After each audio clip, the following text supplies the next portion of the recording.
Hello students, now I am here with the third module of Euclid's geometry. In this module, I'll discuss the questions of exercise 5.1 of your NCERT book. Okay, so I start with the first question. The first question, in first question, we have been given some, you can see in your book, the questions are there in your book. The first question is to write the statement with the given, whether the given statements are true or false, and you have to give the reason for your answers as well. The first question is, only one line can pass through a single point. What do you think? Obviously it would be false. Why it would be false? If I take a point, this line can go through it, another line can go through it, this line can go through it, this line can, that means altogether infinite lines can pass through a single point. This is what, that is why I have told that this answer will be false. So here we will write false. Why false? Infinite, because the reason, this is the reason. Okay, reason, I am writing reason here. Reason is infinite lines can pass through a given point.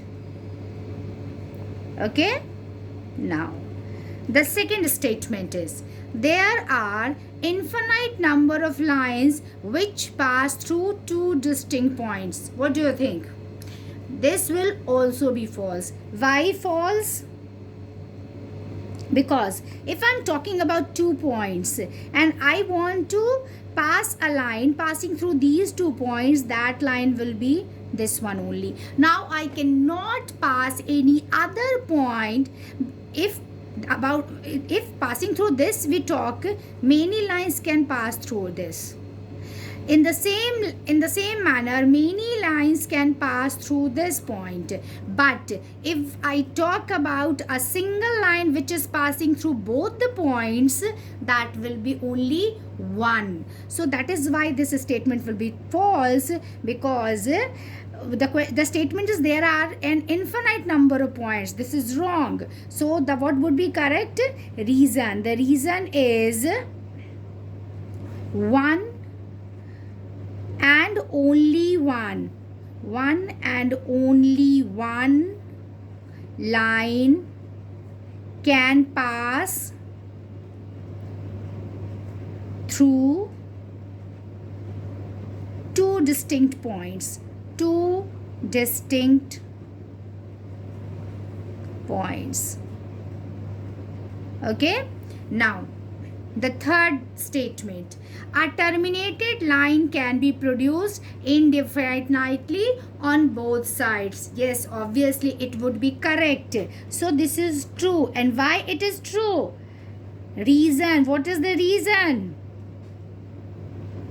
Do you remember? By Euclid's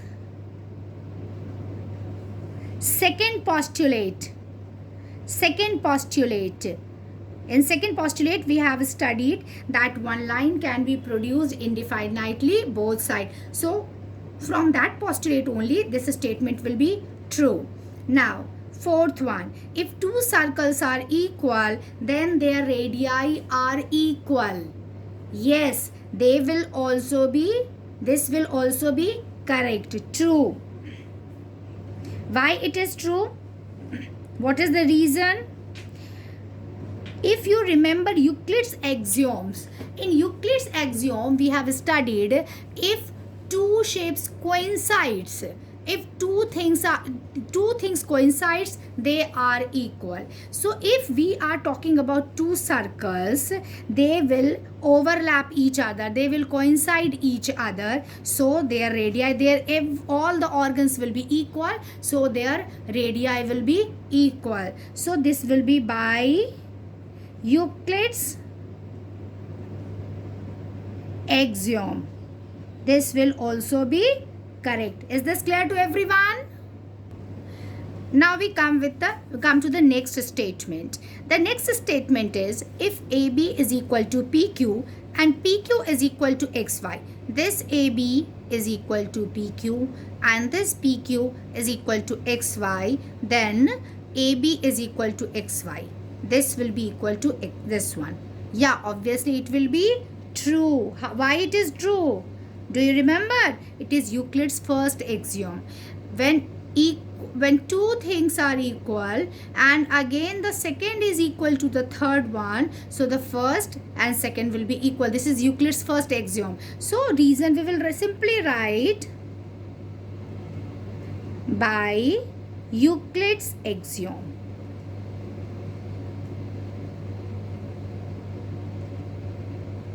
I hope it is clear to you.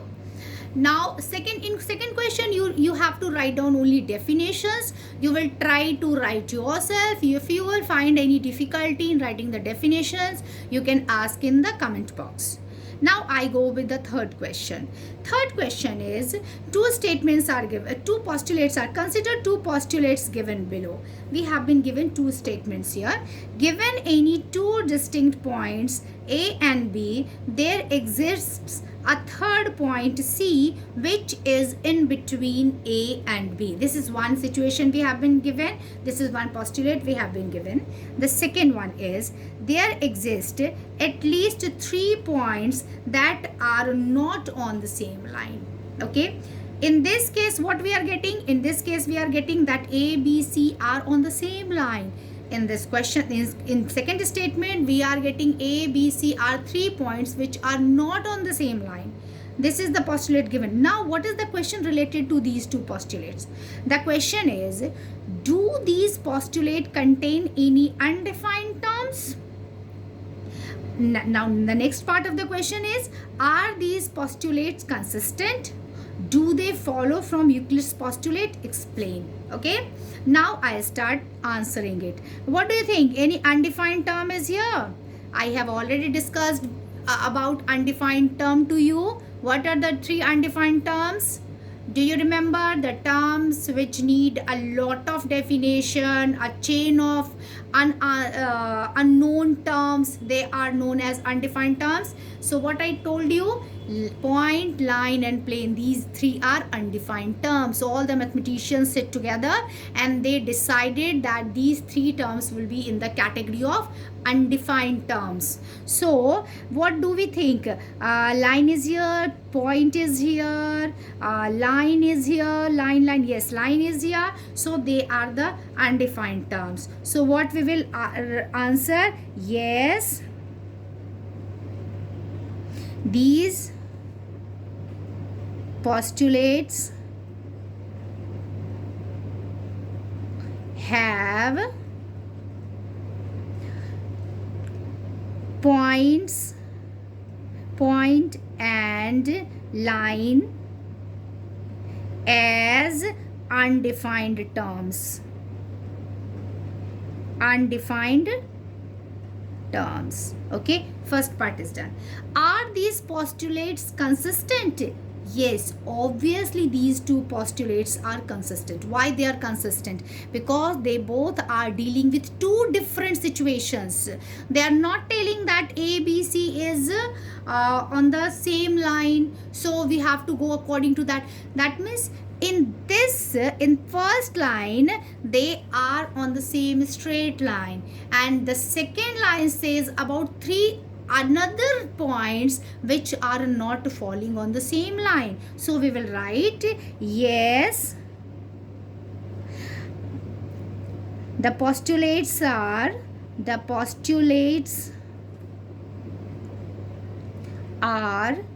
consistent as they are dealing with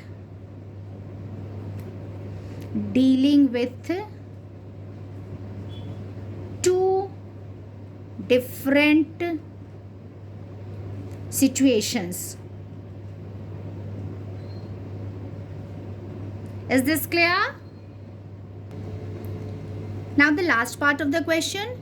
Do they follow, the given postulates follow from Euclid's postulates? So no, they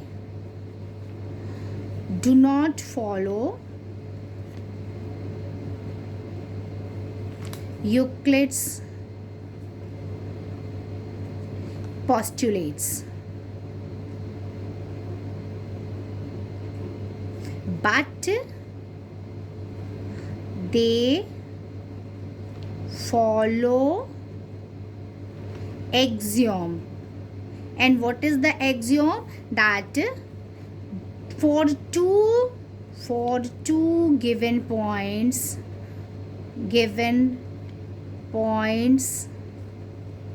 there is a line passing through them, I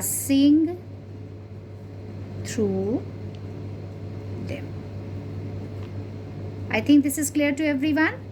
Now the next question, I am taking question number 4. If a point C lies between 2 points A and B such that AC is equal to BC, then prove that AC is equal to AB by 2. Explain by drawing the figure. The question is saying that there are 3 points in a straight line. If C is a point lying between 2 points A and B, here we are having point A, here we are having point B, and there is a point C between them. So if we join all these 3 points, we will get a line segment ACB.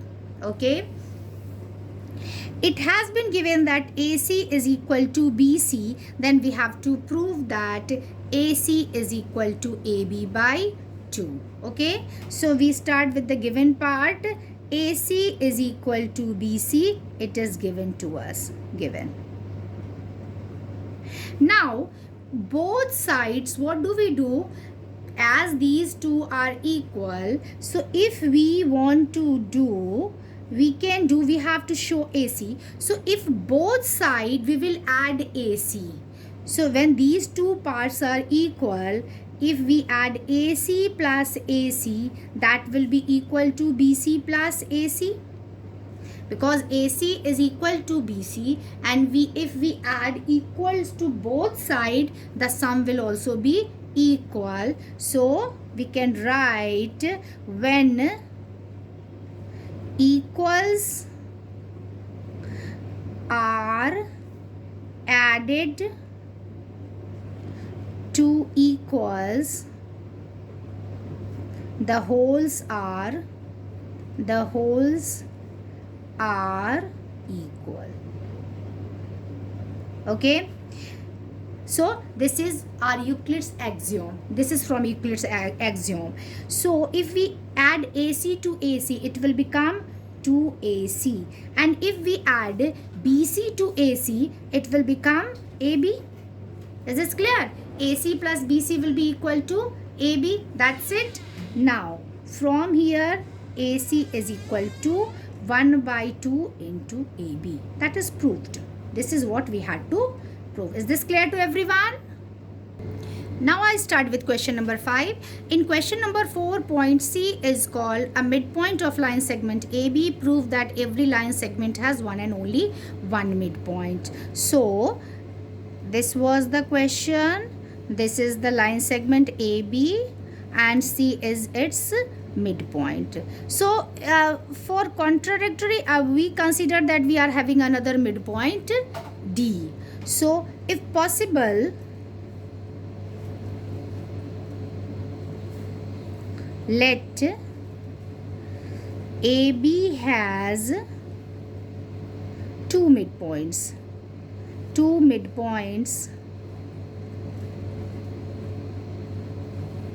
C and D. So obviously AC will be equal to AB by 2 and AD will also equal to AB by 2. Is this clear? So because C is the midpoint of AB, so AC will be equal to AB by 2. D is also the midpoint of AB, so D will also be equal to AB by 2. If we subtract AC minus AD. Or if we subtract AD minus AC, that will be equal to AD. At the place of AD, I can write AB by 2. At the place of AC also, I can write AB by 2. This will be equal to 0.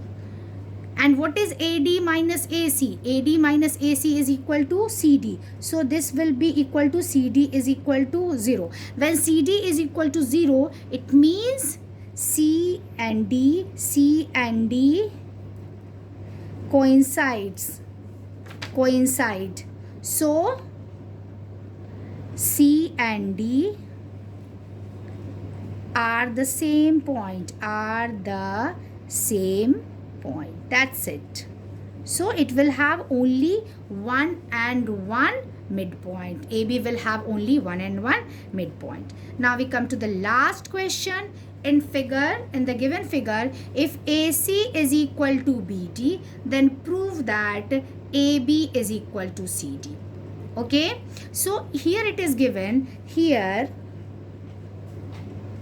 AC is equal to BD. AC is equal to BD. So if from AC we subtract BC, it will be equal to from BD we subtract BC.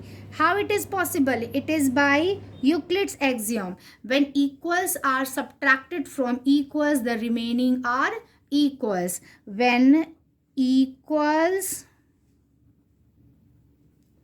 are subtracted from equals, remainders are equal. Remainders are equal. Is this clear? So AC minus BC will be equal to BD minus BC. Now let's see what is AC minus BC. AC minus BC is equal to AB, and BD minus BC is equal to CD. That's it. This is what we had to prove. That is proved.